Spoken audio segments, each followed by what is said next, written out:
신경 쓸 때도 많고 돈 나갈 때도 많은데 여유 있는 40대 정도에 시작하면 안 되나요? 왜 빨리 시작해야 하느냐? 단순히 수익을 크게 내는 법을 배우는 것이 아니라 시간이 우리의 자산 형성에 어떤 영향을 주는가 하는 것, 그 시간의 힘을 알 수 있는 그런 부분입니다.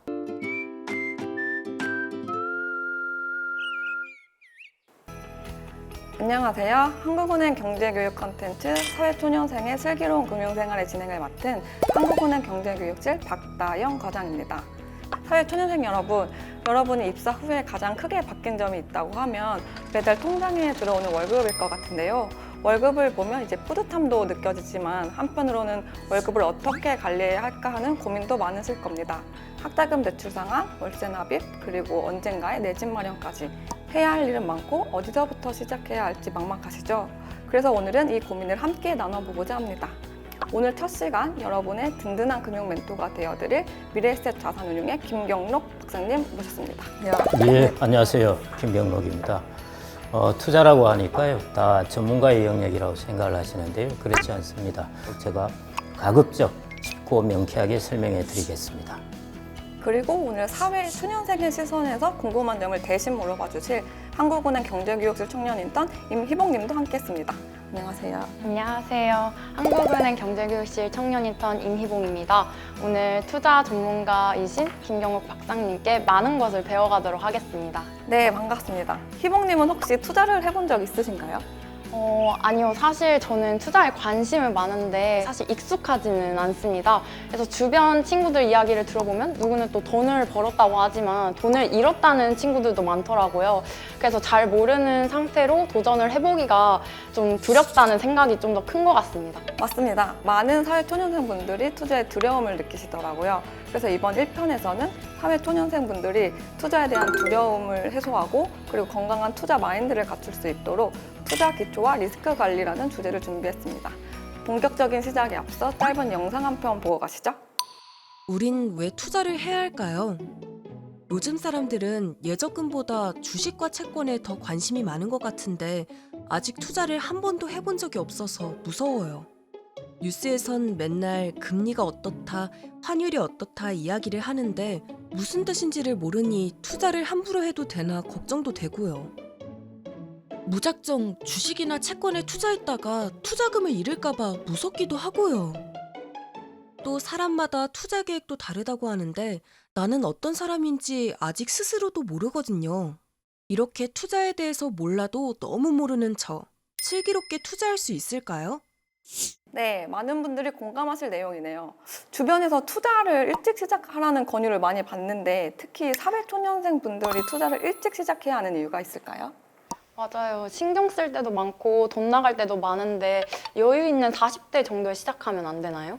대부분 그렇게 많이 생각을 하시는데요. 틈 날 때마다 준비를 하시는 게 당연히 좋은데요. 투자라는 것은 이제 복리 효과로 돈이 불어나는 것입니다. 그래서 일찍 시작할수록 당연히 좋고요. 두 번째 이유는 이제 우리가 수명이 많이 길어졌어요. 아마 저희 인턴님께서는 적어도 100세 이상 사실 거예요. 그렇게 생각한다면 이제 훨씬 향후에 내가 퇴직하고 나서 시간이 길어지는 것이죠. 네, 투자를 일찍 시작할수록 길어진 노년에 잘 대비를 할 수 있겠군요. 그런데요, 박사님, 사회초년생 분들이 보통 투자를 시작하려고 하면 예적금에 많이 의존을 하는 것 같더라고요. 이런 예적금만으로는 부족할까요? 당연히 부족합니다. 이전에는 충분히 가능했는데요. 이제 저금리가 되면서 시대가 많이 변했습니다. 이제 예적금이라는 것이 당연히 이것도 좋은 상품인데요. 우리가 생활비라든지 뭐 비상자금이라든지 이럴 때 활용하는 것은 예적금은 당연히 필요한 것입니다. 하지만 우리가 나중에 노후를 위해서 준비한다는 것은 아주 장기적인 미래를 위해서 돈을 불려나가는 것, 소위 말해 투자를 통해서 자산의 가치를 유지하고 그 다음에 증식시켜 나가는 것, 그게 필요한 것입니다. 그래서 이 돈을 증식시키는 데 있어서 가장 중요한 원리 한 가지가 있습니다. 그게 복리인데요. 심지어 이 복리의 효과가 너무 파워풀하기 때문에 복리의 매직이라 이런 표현까지 쓰기도 합니다. 복리라는 것은 이 단어에서 보시듯이 이자가 이자를 낳는다는 뜻이고요. 네, 이자가 이자를 낳는다. 말이 조금 추상적인 것 같은데 혹시 구체적인 예를 들어주실 수 있을까요? 예, 당연히 이것은 구체적인 예를 들어야 이해를 하실 수 있을 것 같고요. 예를 들어 한번 1,000만 원을 우리가 가지고 있는데 연 10% 수익률로 투자를 했다고 가정해 보겠습니다. 그러면 10년 뒤에는 이 돈이 2,500만 원이 되게 되고요. 20년 뒤에는 6,700만 원이 됩니다. 그런데 우리가 여기까지 생각하면 돈이 많이 늘어났네 이렇게 생각하실 수 있는데요. 이제부터 게임은 시작됩니다. 30년 후에는, 그러니까 20년에서 10년 더 지나면요, 6,700만 원에서 1억 7천만 원으로 증가하게 되고요. 거기서 또 10년이 더 지나게 되면은 4억 원대에 도달하게 됩니다. 이게 복리의 마법입니다. 1,000만 원이 4억이 넘는 돈이 된다는 거네요. 정말 놀랍습니다. 예, 이제 오래 사셔가지고요, 오래오래 자산 운용을 하시면은 그렇게 되고요. 그래서 여러분들도 앞으로 100세 시대를 넘기 때문에요, 이렇게 복리 효과로 계속 꾸준하게 돈을 투자를 하신다면은 나중에 여러분들이 후반대에 가서 큰 돈을 버시게 될 거고요. 그래서 이처럼 복리를 이해하는 것은 단순히 수익을 크게 내는 법을 배우는 것이 아니라 시간이 우리의 자산 형성에 어떤 영향을 주는가 하는 것, 그 시간의 힘을 알 수 있는 그런 부분입니다. 그러면은 이런 복리 효과를 누리기 위해서는 제가 어떤 자산에 좀 투자를 하는 게 좋을까요? 이게 가장 핵심적인데요. 중요한 질문입니다. 자, 어떤 자산을 가져야 할까? 우리가 자산을 크게 보면은 원금의 가치가 고정되어 있는 자산과 원금의 가치가 변하는 자산이 있습니다. 원금의 가치가 고정된 자산, 어떤 자산일까요? 가만 생각을 해보면 대표적인 게 예금입니다. 왜냐하면 내가 예금에 지금 가입했다가 10년 뒤에 찾아도 그 원금을 받게 되니까요. 여러분들 예금 가격이 올랐다는 이야기 못 들으셨잖아요. 고정되어 있습니다. 그러면 원금의 가치가 변하는 가장 대표적인 자산이 뭐겠습니까?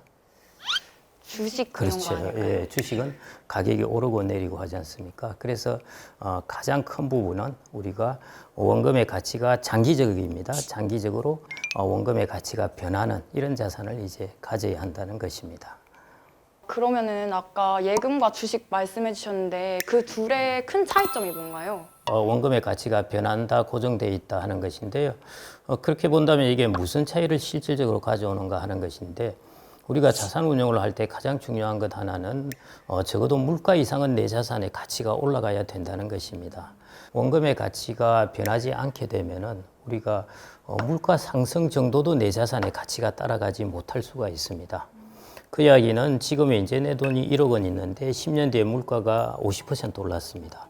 그럼 내 돈은 1억 5천만 원이 되어야 겨우 본전을 지키는 것인데요. 그게 구매력을 지킨다는 것이고, 다른 이야기를 하자면 실질 원금을 지킨다는 뜻입니다. 그런데 예금은 그게 쉽지가 않습니다. 그런데 주식이나 자본과 같은 경우에는 장기적으로 원금의 가치가 물가 이상을 따라 올라가게 됩니다. 그래서 나의 자산의 실질 가치를 지켜주는 것입니다. 최소한의 실질 가치를 지켜주게 되는 것이니까요. 그러면 예금은 정말 나쁜 투자. 아닙니다. 그 이제 크게 오해하실 수 있어가지고요. 저도 이거 이야기할 때마다 사실은 조심스럽습니다.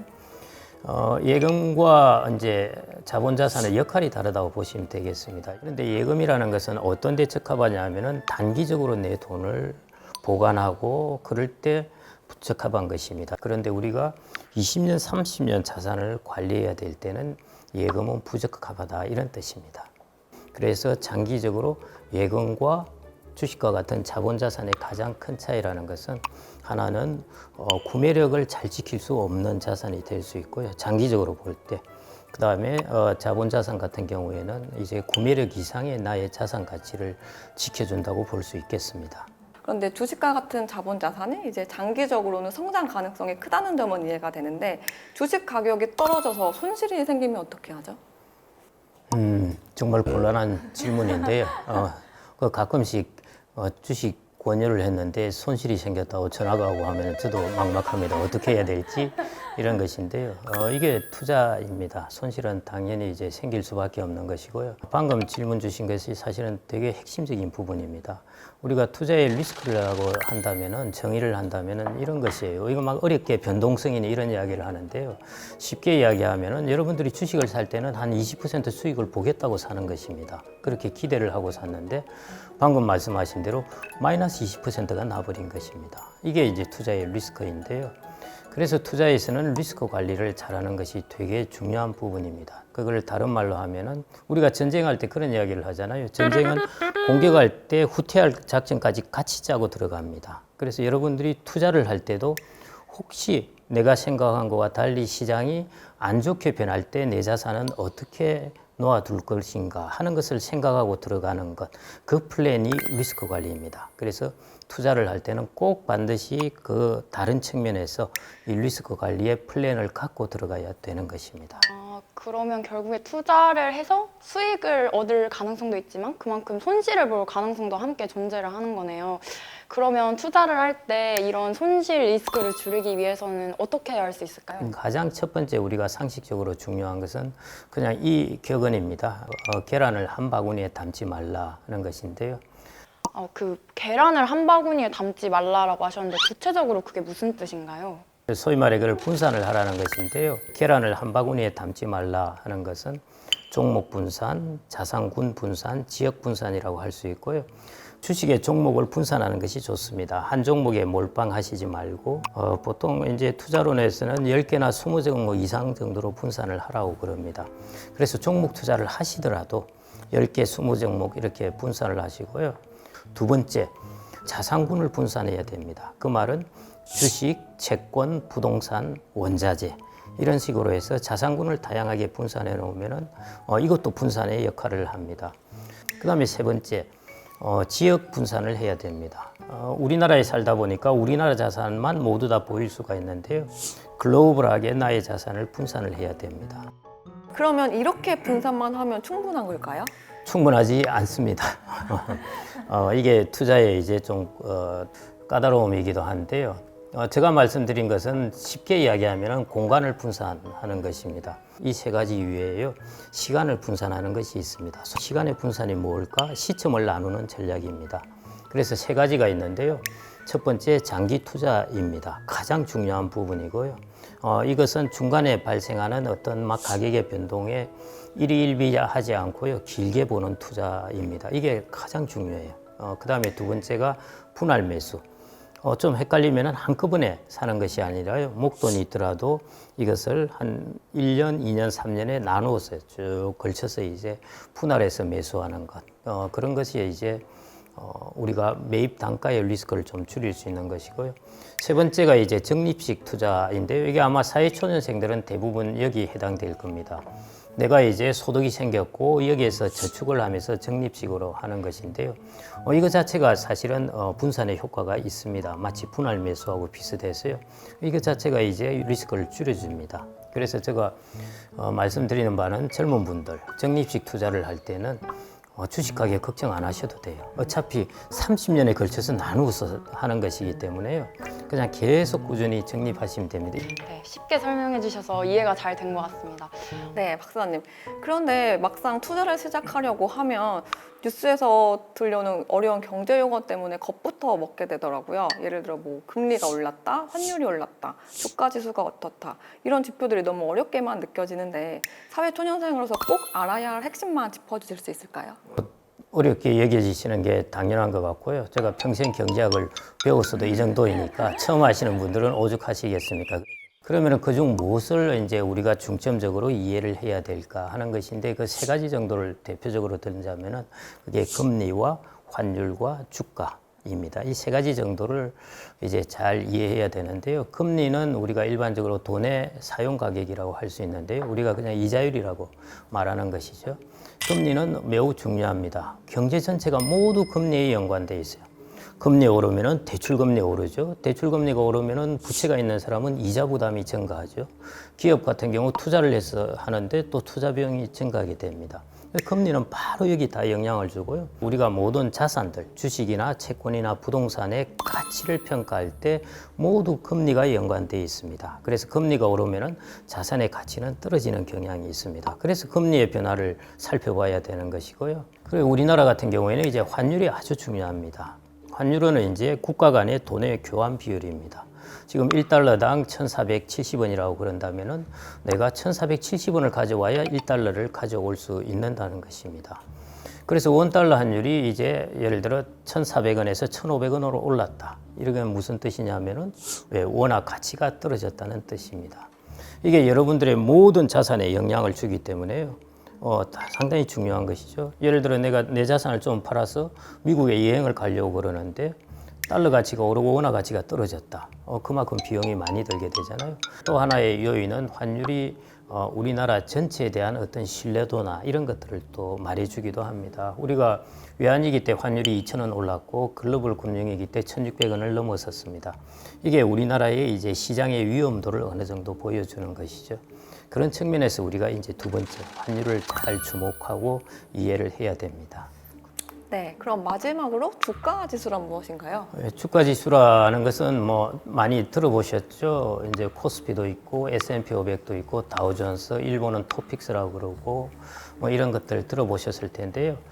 소위 말해 그 나라의 대표적인 주식들을 다 평균해서 시가총액 기준으로 해서 가중해서 이제 지수를 산출해내는 것입니다. 그래서 한마디로 전체 주식시장을 이제 대변하는 것이고요. 주식시장의 혹은 우리나라 기업들의 종합 지표라고 볼 수가 있습니다. 그래서 이 주식 가격의 움직임을 보면은 우리나라의 기업에 대한 사람들의 어떤 센티멘트도 들어가 있고 실적도 들어가 있고 다양한 것들이 이제 이 정보가 집약되었어요. 거기서 이렇게 이제 주식 가격이 움직이게 됩니다. 또한 중요한 특징 중에 하나는 미래를 반영하고 있다는 것이에요. 그래서 지금 주식 가격이 오르는 것은 우리나라의 미래의 기업들의 이익을 반영하는 것입니다. 그래서 그런 부분에서도 우리는 주식시장의 움직임을 꼭 살펴봐야 되는 것입니다. 그러면 정리하자면 이제 금리나 환율의 변화는 채권이나 주식 그리고 부동산 같은 자산 가격에 직간접적으로 영향을 준다는 말씀이시군요. 확실히 이런 경제 지표와 자산 가격의 관계의 틀을 알아두면 나중에 투자의 방향을 잡는 데 많은 도움이 될 것 같습니다. 네, 주요 경제 지표를 이해하니 한결 명확해진 것 같습니다. 그런데 제가 또 궁금한 것이 제 주변 친구들을 보면 투자 스타일이 좀 제각각인 것 같더라고요. 사실 저는 손실을 보는 게 너무 좀 무서운데 어떤 친구는 좀 아주 과감하게 공격적으로 투자를 하기도 하고요. 이런 투자 방식에 정답이 있나요? 좋은 질문입니다. 투자의 정답은 없고요. 친구분들의 투자 성향이 다 다르다고 해서 그게 바로 이제 투자 성향 차이라고 보실 수 있습니다. 우리가 그래서 증권사나 이런 금융기관은 항상 고객에게 권유할 때 투자 성향을 체크해서 합니다. 간단한 설문을 통해서 안정형, 안정추구형, 위험 중립형, 적극 투자형, 공격 투자형 등 이제 5개로 성향을 진단해 주는데요. 예를 들어 안정형 투자자는 이제 원금 손실을 최소화하는 성향이 강하니까 예금이나 국공채와 같은 이제 안전자산 비중을 높여 투자하는 그런 성향이라고 보시면 되겠습니다. 그러니까 자신의 투자 성향을 알고 재정 현황을 정확히 판단하는 것이 이제 포트폴리오 구성의 출발점이 맞습니다. 정확하고요. 이게 가장 중요한 부분입니다. 이렇게 해서 이제 자기의 포트폴리오를 구성하는 것입니다. 예를 들어 마치 국민연금과 같이 나의 자산군을 가지고 만들어 나가는 것, 그것을 이제 자산 배분이라고 그러는데요. 그래서 내가 안정형을 선호하는 투자자라고 생각되면은 예를 들어 채권을 60% 갖고 주식은 한 30%, 현금은 한 10% 이렇게 이제 갖는 것이죠. 그 다음에 공격형 투자자라고 내가 생각이 된다면 나의 자산 배분에서는 주식 비중을 한 70% 이상으로 이제 설정하는 그런 식으로 이제 자신만의 투자 원칙을 세워볼 수가 있겠습니다. 그런데 이제 조금 주의하셔야 될 것은 이 비중은 연령대에 따라서도 좀 달라질 수 있습니다. 예를 들어 조금 안정형 스타일이라고 하더라도 20대 인턴분 같은 경우에는 투자 자산의 비중, 주식의 비중을 높여가는 것이 좀 바람직하고요. 내가 약간 공격형이라고 하더라도 나이가 60을 넘은 사람은 조금 안정자산의 비중을 높여가야 됩니다. 그래서 투자 성향뿐만 아니라 연령에 따라서도 그 자산 배분을 조금 달리 해야 한다. 이렇게 볼 수가 있겠습니다. 그럼 연령에 따라서 자산을 이렇게 조정하는 기준이 있나요? 정확한 기준은 없는데요. 관습적으로 되어 있는 것이 100- 나이를 주식 비중으로 보는 것입니다. 요즘은 이제 수명이 길어져서 120으로 해야 되지 않느냐 이런 이야기도 하는데요. 그래서 이제 이게 100- 주식 비중이라고 하는데 공식은 아닙니다. 그래서 정해진 공식이 있는 것은 아니고요. 개인의 재정 상황, 그 다음에 목표에 맞게 조정하는 것이 중요하는데요. 이 중에서 가장 중요한 개념이 이제 인적 자본이라는 것입니다. 그 말은 무슨 뜻이냐면은 젊은 시기에는 앞으로 월급을 받을 날이 수십 년이나 남아 있지 않습니까? 인적 자본이 큰 것입니다. 그래서 이 자체가 하나의 채권처럼 안정적인 자산이라는 뜻이고요. 그래서 젊을 때는 인적 자본이 이렇게 튼튼하고 크니까 일시적인 금융자산의 손실이 생기더라도 회복할 시간이 있습니다. 그래서 자산을 좀 더 적극적으로 운용할 여력이 있는 것이고요. 네, 박사님 말씀을 듣고 보니 생애 주기에 맞춰 자산을 관리하는 개념이 한결 명확해졌습니다. 마지막으로 2030 청년들이 장기적인 자산 형성을 위해 꼭 기억해야 할 것들은 무엇이 있을까요? 제가 오늘 말씀드린 것이 결국 이제 투자인데요. 하나는 나에게 투자하는 것, 하나는 자산에 투자하는 것. 이 두 가지를 젊을 때 잘 하시면 될 것 같고요. 그 다음에 이것들을 하고 여러분들을 이 자산을 축적하는 시간을 삶의 마라톤이라고 보십시오. 그래서 축적의 시간을 충분히 가지면은 여러분들이 지금 예를 들어 20대 중반이라고 하면은 한 40대 중반부터 돈이 늘어나기 시작할 겁니다. 그때 축적의 시간이 이제 폭발하는 시기니까요. 그렇게 자산 관리를 하시면은 좋을 것 같습니다. 네, 나 자신에게 투자하라. 정말 인상 깊은 조언이네요. 그럼 희봉님, 오늘 강의를 한번 요약해 주시겠어요? 네, 해보겠습니다. 첫째, 시간의 힘을 이용한 복리 효과를 이해하라. 둘째, 예금이 아닌 자본의 원리를 파악하라. 셋째, 공간 분산과 시간 분산을 통해 리스크를 관리하라 아닐까요? 그리고 이제 박사님이 마지막에 남겨주신 저 자신에게 투자하는 것도 잊지 말아야 할 것 같습니다. 네, 정말 훌륭하게 잘 요약을 해주셨고요. 투자가 이제 막연하게 느껴지셨을 텐데 이것으로 또 투자를 다 이해했다 할 수는 없습니다. 여러분들이 계속 배우고 익히고 이렇게 해서 이제 구체적인 계획을 이제 세우고 이제 실행을 해야 됩니다. 네, 오늘 함께 해주신 두 분 정말 감사합니다. 네, 이번 편에서는 투자의 큰 그림을 그려봤는데요. 다음 2편에서는 대표적인 투자 자산이죠. 주식에 대해 알아보도록 하겠습니다. 주식의 특징과 사회초년생이 알아야 할 꿀팁 등을 다룰 예정이니까요. 많은 관심 부탁드립니다. 시청해주셔서 감사합니다.